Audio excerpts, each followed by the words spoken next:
యేసుక్రీస్తు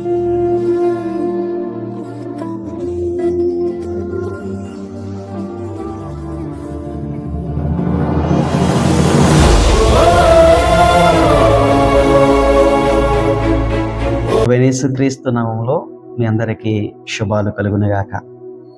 మనం శ్రమకాల దినాల్లో ప్రవేశించాం. రోజులు గడుస్తున్నాయి. ప్రతిరోజు కూడా దేవుని సన్నిధిలో మొర్రపెట్టేటువంటి వారు మొర్రపెడుతూ ఉన్నారు. ఉపవాసం ఉండేటువంటి వారు ఉపవాసం ఉంటూ ఉన్నారు. దేవునితో సహవాసం చేస్తూ ఈ శ్రమకాల దినాల్లో దేవునితో గడిపేటువంటి వారు, దేవునితో నడిచేటువంటి వారు నడుస్తూ ఉన్నారు.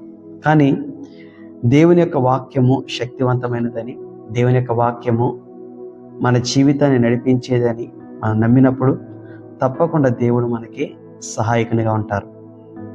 ఈ 40 దినాలు కూడా యేసయ్య ఉపవాసం ఉన్నారని, 40 దినాలు ఆయన అరణ్యములో ఉపవాసం చేశారనేటువంటి వాక్యాన్ని మనం తెలుసుకున్నప్పుడు ఆయన ఉపవాసం ద్వారా మనం ఏమి తెలుసుకోగలుగుతున్నాం, ఆయన చేసినటువంటి పరిచర్య ద్వారా మనమేమి తెలుసుకోగలుగుతున్నాం. ఈ 40 దినాలు కూడా ఏదో ఒక రకమైన సందేశాన్ని మనం వింటూ ఉన్నాం. దానికి అనుకూలంగా కట్టబడుతున్నామా లేదా అన్నది చాలా ప్రాముఖ్యమైనది.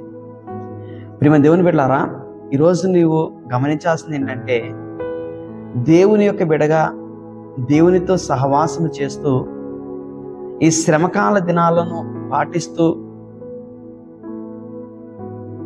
దేవుని యొక్క కార్యములు చేయకుండా ఉంటే గనక ఒక్కసారి మన హృదయాన్ని, మన ఆత్మీయతను పరిశీలించుకోవాల్సినటువంటి వారమై ఉన్నాం.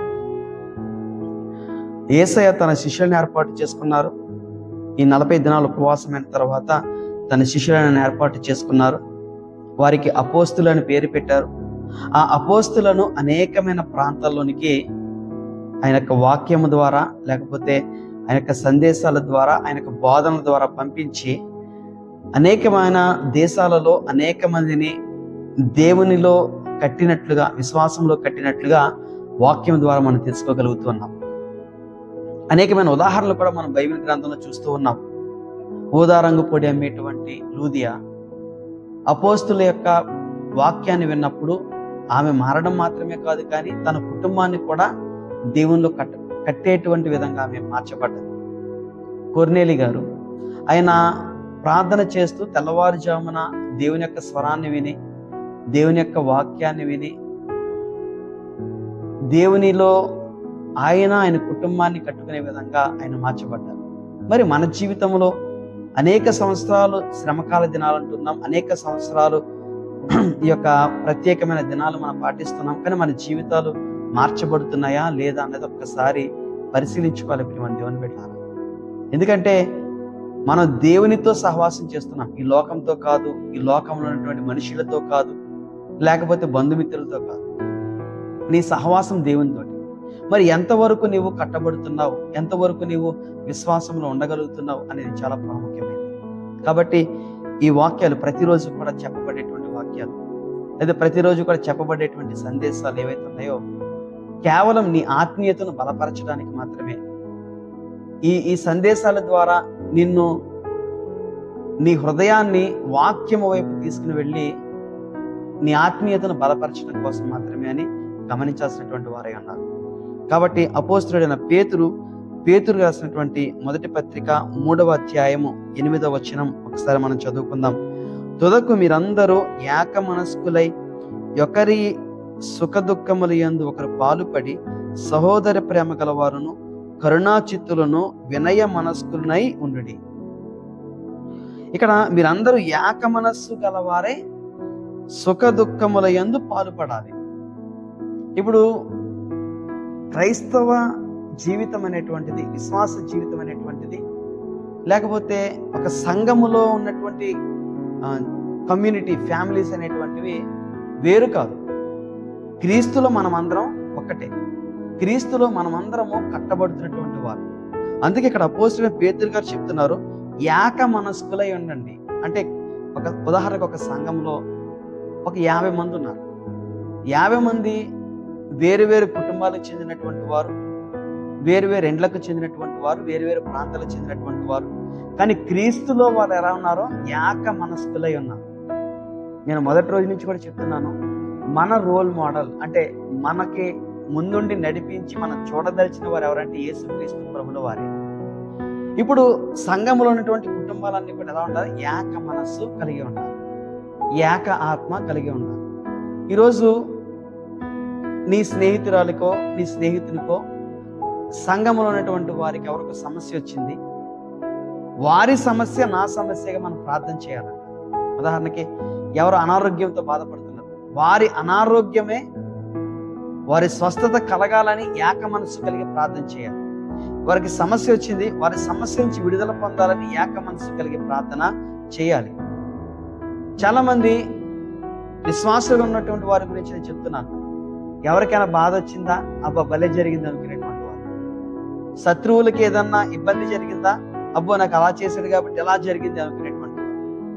వద్దు ప్రియమైన దేవుని బిడ్డలారా, యేసయ్య తన శత్రువులనే ప్రేమించాడు, తన శత్రువులనే క్షమించమని చెప్పి ప్రార్థన చేసినటువంటి గొప్ప దయాహృదయం కలిగినటువంటి దేవుడు. ఆయన్ని చూసే మనం నేర్చుకోవాలి.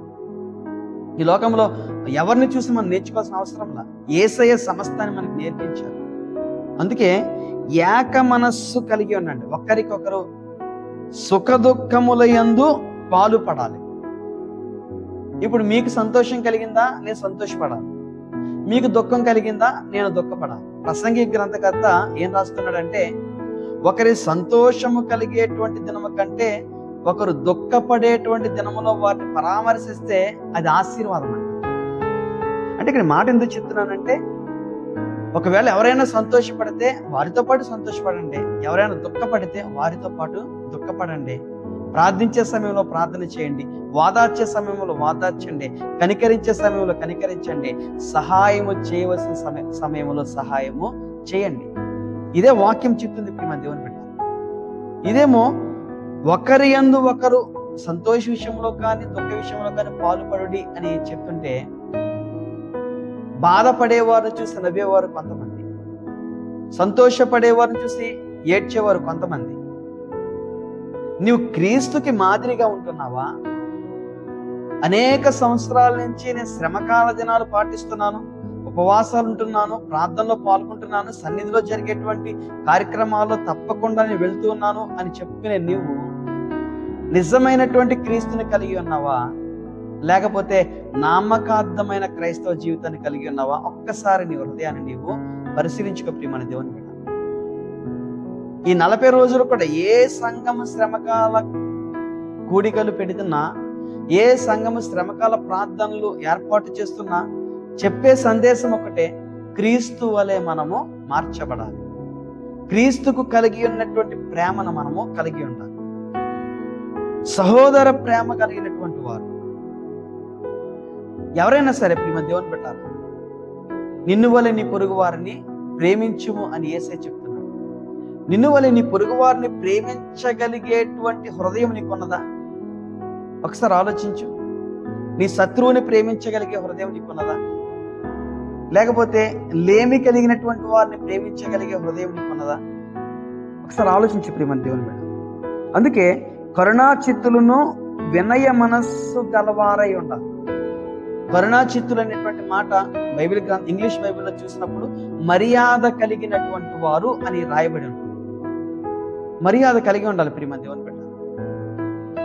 జస్ట్ నువ్వు దేవుణ్ణి ఎలా మర్యాదగా పిలుస్తున్నావు ప్రభువా, లేకపోతే యేసయ్యా అని ఎంత మర్యాదగా పిలుస్తున్నావు, ఇరుగు పొరుగు వారి ఎడల కూడా నువ్వు మర్యాదగా ఉండాలి.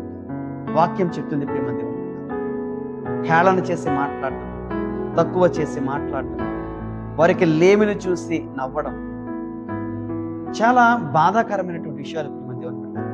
ఒక మాట నేను చెప్తున్నా, మేము కాలేజ్ చదివేటువంటి రోజుల్లో అనేక రకాలైనటువంటి గుంపులు ఉండేటువంటివి. ధనవంతులంతా ఒక గుంపులో ఉండేటువంటి వారు, లేమి కలిగిన వారంతా ఒక గుంపులో ఉండేటువంటి వారు. ఈ ఫ్రెండ్స్, ఈ గ్రూప్ ఫ్రెండ్స్ ఆ గ్రూప్లోకి వెళ్ళేవారు కాదు, ఆ గ్రూప్ ఫ్రెండ్స్ ఈ గ్రూప్లోకి వచ్చేటువంటి వారు కాదు. అయితే ఈ ధనవంతులంతా కూడా ఏం చేసేటువంటి వారంటే, ఒక షాప్ దగ్గర ఆగి డ్రింక్స్ తాగుతుండేటువంటి. ఎందుకంటే వారికి ఉన్న ధనాన్ని బట్టి వారు డ్రింక్స్ తాగడం, ఇంకా ఆర్డర్ చేసుకోవడం అలాంటివి. మరి పేదవారిగా ఉండేటువంటి వారు, అంటే నాతో పాటు ఉండేటువంటి స్నేహితులు, మేమేం చేసేటువంటి వారు అంటే సోడాలు తాగేటువంటి వారు. కారణం ఏంటంటే ఒక్కొక్క సందర్భంలో ఒకరు లేమి కలిగి ఉండొచ్చు, ఒకరు ధనం కలిగి ఉండొచ్చు.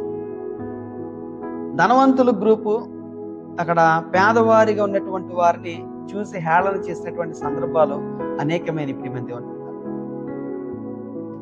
కానీ నేను గమనించింది ఏంటంటే ఎవరి పరిస్థితిని బట్టి వారు నడుచుకుంటారు. ఈరోజు ధనమున్నవాడు మంచి డ్రెస్ కొనుక్కుంటే ధనం లేనివాడు తక్కువలో కొనుక్కోవచ్చు. కానీ వారు సమాజంలో కొట్టివేయబడినటువంటి జీవితం కాదు, లేకపోతే తిరస్కరించబడేటువంటి జీవితం కాదు. ప్రతి ఒక్కరికి కూడా యేసయ్య కావాలి. ప్రతి ఒక్కరూ కూడా యేసయ్యకి కావాలి. ధనవంతులు కావాలి, పేదవారు కావాలి, లేమి కలిగినటువంటి వారు కావాలి, ఉన్నత స్థితిలో ఉన్నటువంటి వారు కావాలి. అందరూ రక్షణ పొందాలి, అందరూ దేవుని దగ్గర స్థానం సంపాదించాలి అనేటువంటి గొప్ప సంకల్పం కలిగినటువంటి దేవుడు ప్రభువైన యేసుక్రీస్తు వారు ప్రియమైన బిడ్డలారా. అందుకే ఒకరి ఎడల ఒకరు మర్యాద కలిగి ఉండండి. లేమి కలిగి ఉన్నా ప్రేమించండి, పేదవారైనా ప్రేమించండి, వారి దగ్గర ఏమీ లేకపోయినా ప్రేమించండి. నీవు ప్రేమించిన విధానం కొలిదే దేవుడు నిన్ను ప్రేమిస్తాడు. అందుకే ఇక్కడ వినయ మనస్సు కలిగినటువంటి వారే, జస్ట్ హానర్, వినయం ప్రియమైన దేవుని బిడ్డలారా, అది చాలా ప్రాముఖ్యమైనది. క్రైస్తవ జీవితానికి, విశ్వాస జీవితానికి అది చాలా ప్రాముఖ్యమైనది. మరొక మాట క్రింద 9వ వచనం, మొదటి పేతురు గ్రంథం, మొదటి పేతురు పత్రిక 3వ అధ్యాయం 9వ వచనం, ఆశీర్వాదమునకు వారసులవుటకు మీరు పిలువబడితిరి కనుక కీడునకు ప్రతి కీడునను దూషణకు ప్రతి దూషణను చేయక దీవించుడి. ఇది చాలా ప్రాముఖ్యమైనటువంటి అంశం.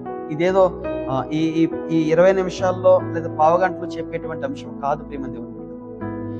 నీవు ఆశీర్వాదానికి వారసులు అవ్వడానికి పిలువబడ్డావు. అంటే నా తండ్రి ఆస్తిపరుడైతే గనక తన కుమారునిగా ఉన్నటువంటి నేను తన ఆస్తికి వారసుని. అదేవిధంగా నీ తండ్రి పరలోకమును సృష్టించిన దేవుడు, నీ తండ్రి ప్రాణం పెట్టిన దేవుడు, నీ తండ్రి పరలోకాన్ని తీసుకువెళ్ళగలిగేటువంటి దేవుడు, నీ తండ్రి సమస్తం ఇవ్వగలిగేటువంటి దేవుడు. ఆ యేసుక్రీస్తుకు బిడగా నువ్వు ఉన్నావు కాబట్టి ఆ యేసయ్యకున్న సమస్తము నీదే. అంటే ఆ యేసయ్యకు వారసత్వము కలిగినటువంటి బిడవు నీవే అని వాక్యము తెలియజేస్తున్నది. ఏ వారసత్వం అంట? ఆశీర్వాదము పొందుకునే వారసత్వం. నువ్వు ఆశీర్వాదంగా ఉండడానికి పిలువబడ్డావు, శాపముగా ఉండడానికి పిలువబడ్డావు, నువ్వు దీవించబడ్డానికే పిలువబడ్డావు, నీవు దేవుని యొక్క బిడ్డగా ఉండడానికి పిలువబడ్డావు, ఈ లోకంలో సమస్తము సమకూడి జరగడానికి పిలువబడ్డావు.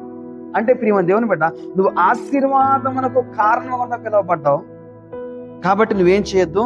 కీడునకు ప్రతి కీడు చేయొద్దు. చాలా మంది కీడుకు ప్రతి కీడు చేస్తారు. ఏదైనా ఒక మాట అన్నారు తిరిగి వెంటనే అనాలని, ఏదైనా ఒక పని చేస్తారు తిరిగి వెంటనే పని చేయాలని ఆలోచిస్తూ ఉంటారు. కానీ వాక్యం ఏం చెప్తుందంటే కీడుకు ప్రతి కీడు చేయొద్దు. రెండవది, దోషణకు ప్రతి దోషణ అయినా చేయొద్దు. అంటే నీ మౌనమే దేవుడు నీ జీవితంలో గొప్ప కార్యాన్ని చేస్తాడు. అంటే ఈ శ్రమకాల దినాల్లో మనం నేర్చుకోవాల్సినటువంటి అంశాలు ప్రియమైన దేవుని బిడ్డ, ఈ 2 వచనాల్లో కూడా మనం ఏం నేర్చుకున్నాం?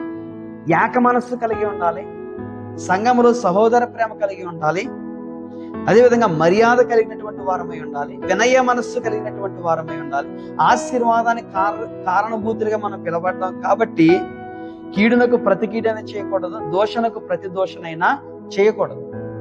ఇన్ని అంశాలు ఈ 2 వచనాల్లో ప్రభువు మనకి తెలియజేస్తున్నారు ప్రియమైన దేవుని బిడ్డ. మరి ఆత్మీయతలో నువ్వు నిలబడాలి అంటే, దేవుని యొక్క శక్తిని పొందుకోవాలంటే కనుక ఎంతవరకు దేవునికి ఇష్టమైన పనులను నీవు చేయగలుగుతున్నావు, ఎంతవరకు నీవు దేవునితో సహవాసము చేయగలుగుతున్నావు అనే విషయాలు ఒక్కసారి జ్ఞాపకం ఉంచుకో ప్రియమైన దేవుని బిడ్డ.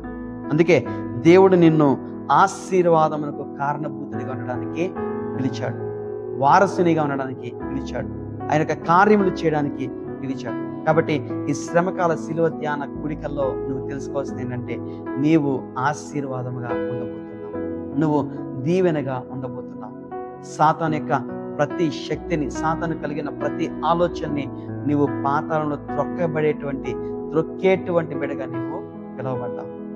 కాబట్టి దేవుడు నీకు సహాయం చేయబోతున్నాడు.